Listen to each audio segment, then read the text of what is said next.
I got an incredible symbol confirmation from universe almost immediately after my session, which I'll tell you at the end.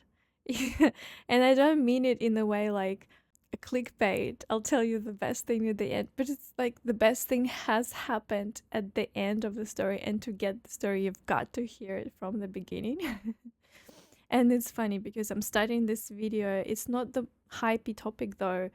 Can't believe how beautiful it is to be living this life and experiencing this progress and have the beautiful confirmations come through afterwards as well. Like with anything in life, there is an infinite number of things that are healing to us. 111 Ways to Heal podcast is about that. Enjoy. Have you ever experienced an IFS session before? I don't know if many people have, and if many people have friends who then could share that experience with them, because it is a very cool experience, and I am sharing it with my friends, and they like finding it mind-blowing and awesome. It's so transformational for me, and I really wonder if many people have either experienced it or have friends who have experienced it. And how can we spread the awareness about sessions like IFS therapy or sessions that like guide you through a journey? And I think some somatic experiences are like this as well, where you are like on the journey in one session and it's a huge breakthrough, and it's not kind of recommended to have these sessions all of the time because you need to process those breakthroughs so much that having one after another is not recommended. I wonder if you have ever heard and experienced how actual practice works, because not many people have spoken to or have experienced IFS, internal family systems therapy. And this is something I've been familiar with, the sort of journey experience, because I've also done constellation work with, like in Ukraine when I used to live there, and my mom used to do that. And I then kind of grew up with the idea that you can walk through an experience that is really transformational, like so much is being unlocked for you on so many levels with a group of people and like through that sort of work. And then some like psychics would have sessions or like guided meditations that kind of do that sort of stuff as well. And the whole reason why I'm talking about this is I want to share my experience with you. Just need to make sure my mic is close to me. For this part, like I know there should be some sort of visual, but for this part I don't really want to be looking in the camera because it's kind of a conversation or something I would have on like a call or do a voice note. So it's not a conversation where I really look in your eyes anyway, because I need to concentrate and kind of go within, close my eyes, because it's the experience that I've had in my therapy session where I would have my eyes closed and like go within. So makes more sense to share it this way. And it was such a big day in terms of like a shift, but it still takes time to like for me to fully even internalize what has happened. Also, while I was sharing with friends, like this is a cool thing, yeah, I would want to hear from my friends, like this is so cool and inspiring to always hear people's like moments of unlock and just such a cool stage in going through. It feels vulnerable to do that online, but also I feel so much gratitude for being able to even do this, because I know on the other end the person listening is just ready to like receive this information, and that's a beautiful exchange, because otherwise why would you be listening past this point as well, you know? So my session started, Tash helped me connect to my essence. And it's an interesting exercise. It's like almost you're like led into this experience of like really tapping into the essence. But in addition to you doing this with your mind and like, you know, being fully kind of switched in and like listening to yourself, because like that's the state of some deep breaths, and you know, when you enter into this meditative state, but then you are asked to draw at the after like going through a little bit of this experience. So Tash asked me to draw my essence and like choose a color, and I already felt in this meditative state.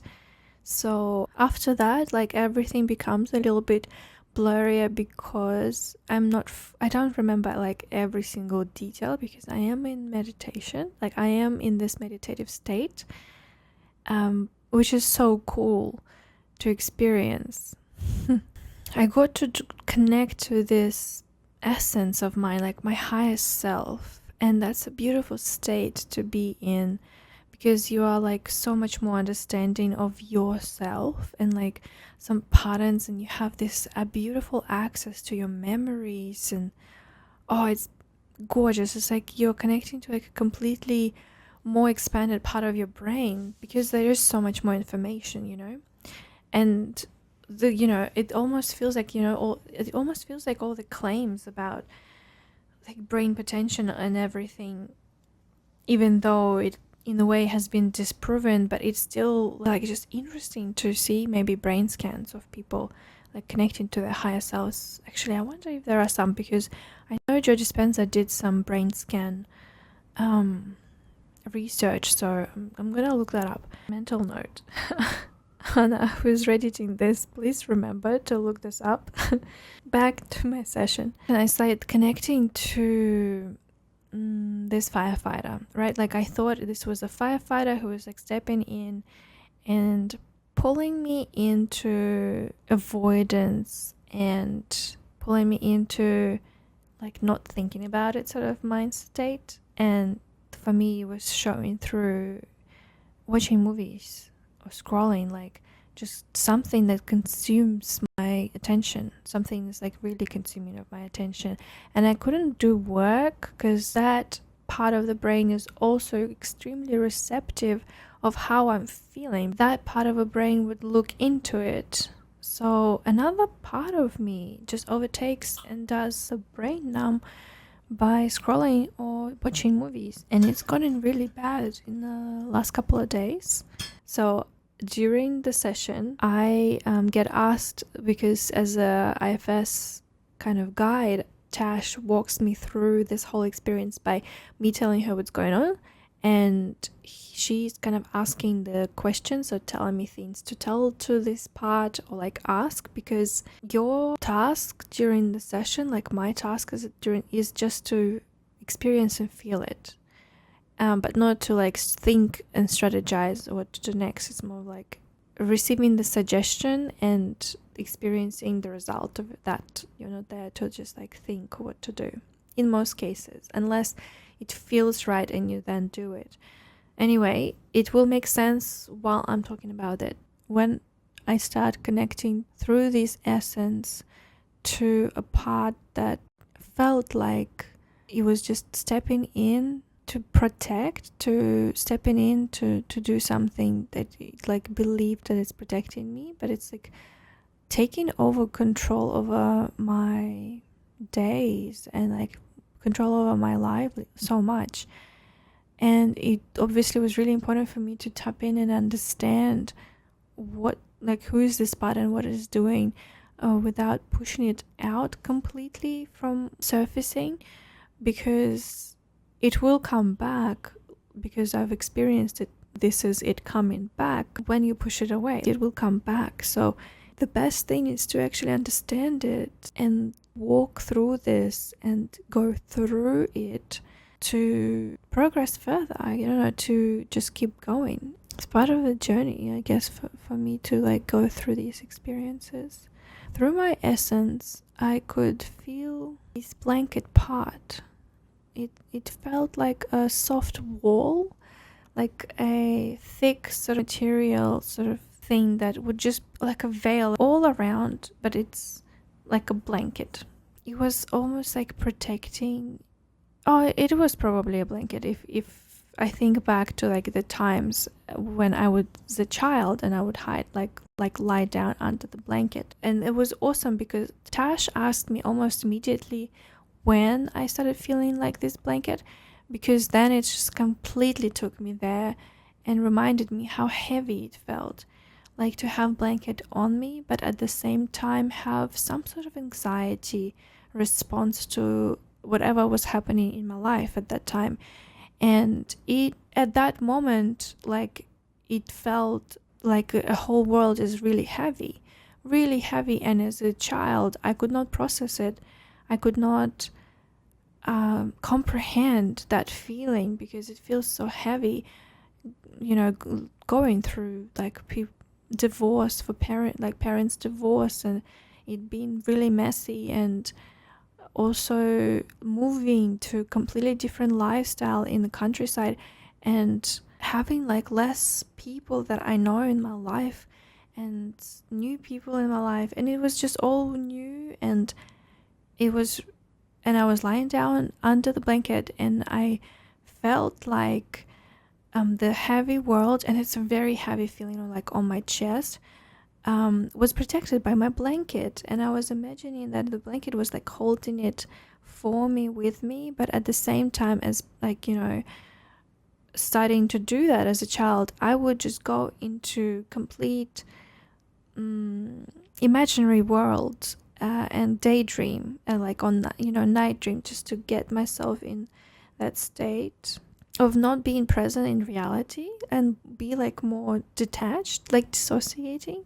It's interesting because as soon as I was like in that moment, I started feeling the heaviness, and my essence started feeling the heaviness, and I was there present with my inner child feeling that, and myself as adult like sitting in my living room and really feeling that as well. And it was such a long time since I haven't felt that.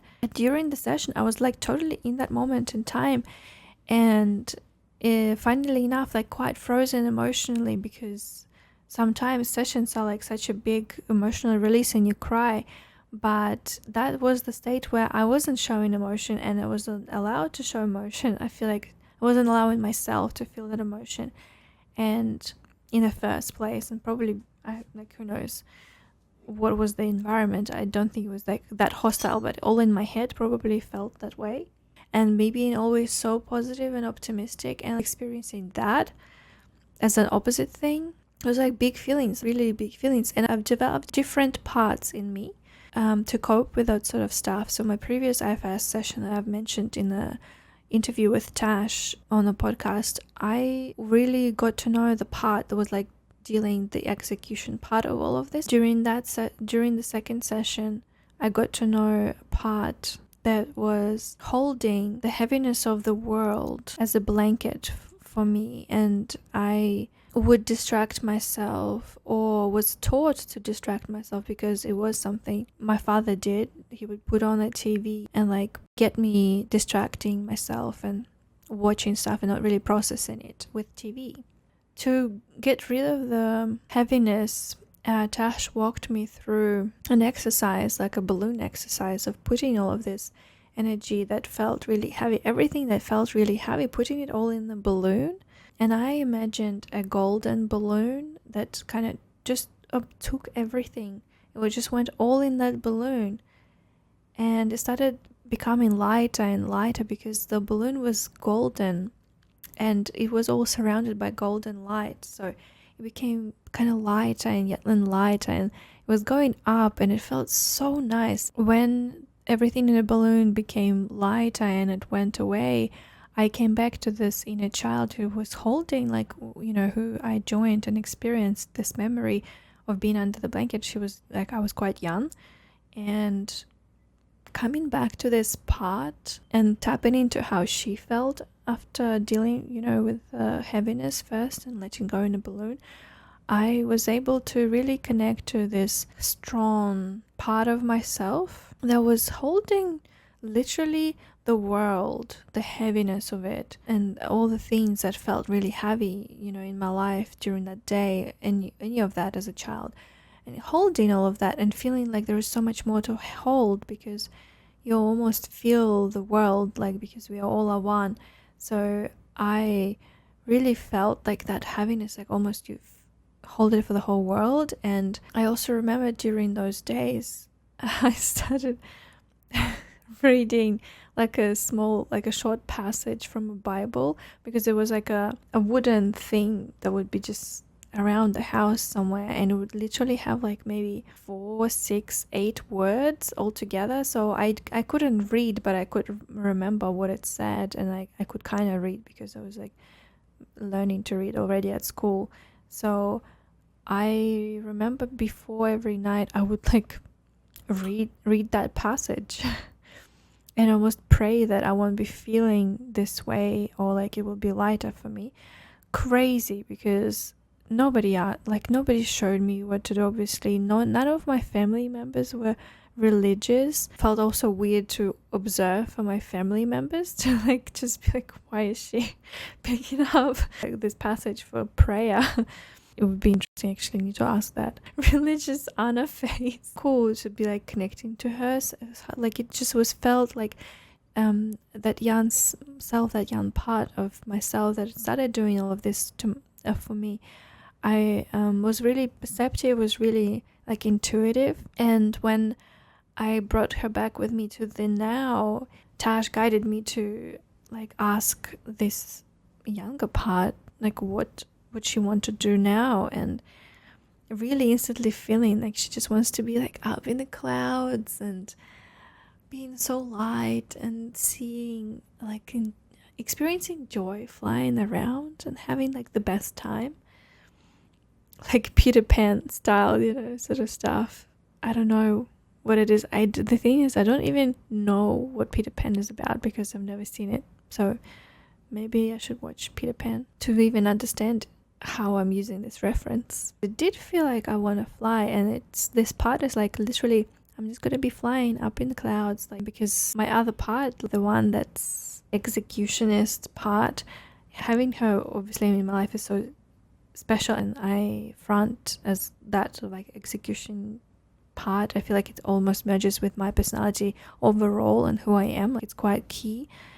And it's nice to also connect to this younger self who just wants to be like up in the clouds, having some fun and joy, because she's been really wise and holding, almost like letting herself hold the world and hold the heaviness. And that comes up because the world feels heavy when sometimes you reflect on what's going on, or reflect on like reality of things in some areas in life. And obviously there is darkness and there is light, and it's easy to bypass and just focus on good.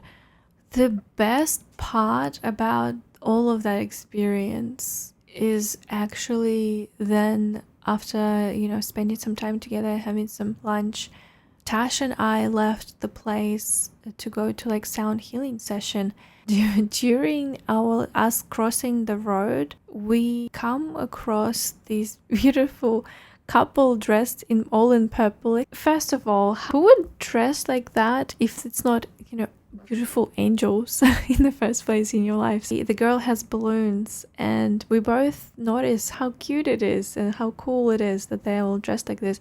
And Tash says something first, and the girl gave a balloon to Tash, and then she was kind of giving me a balloon as well. But it was really time for us to cross the road because the green light started, and the girl just ends up giving me all 3 other balloons that she had left. They were like helium balloons, and that's exactly what I've imagined in my session. Like helium balloon, taking it all away. And then an hour after my session, I received that from a stranger on the street. How is it not beautiful that universe is just able to hold me in her arms in this way, right? Like, it's totally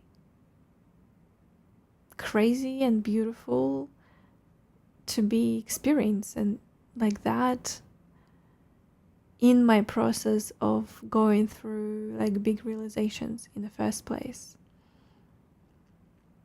that's how guided I feel in with this, and continue noticing these nudges and beautiful supports in life, because I remember noticing that as a child as well, and I was talking to God or universe on my way to English classes. So interesting, because I was like really feeling that presence, and the way religions or like, I don't know, teachings talk about the connections to this kind of gratitude state, and connection to something beyond you, with gratitude for that. And it's beautiful to be in this state and be continuously reminded to be in that state by your life, or by events in your life. And I believe that we all have these events. It's more of a, are we paying attention to notice those? It feels so much better to be recording this without a camera. Oh my god. Message freaking received. Okay. Thank you, life. Thank you so much for listening until the end as well. It's really weird to come back to acknowledging that someone is listening to this after really dropping into such deep self state that you kind of forget that you are talking to someone who would be listening, because I'm kind of used to also talking to myself. I want you to know that this is also a space for you to share and open up in ways that you feel ready to, in this public kind of setting, because it's comment section and everyone can see it. But at the same time, I feel like it's so beautiful to be connecting with people on such a level. And I will catch you in the next one. До побачення. Please share this episode with your nearest and dearest. Give this a like and leave a review. All of these help us reach the right people who need some healing in their life. I hope this serves your healing process. I don't wash my strawberries. Is it weird? Probably really weird, and I shouldn't be doing that. I should be washing my strawberries, but I don't like wet strawberries. The worst taste combo. What makes strawberries tasteless, bitter, or sour? And strawberries meant to be really sweet, so that's why they shouldn't be wet when you eat them.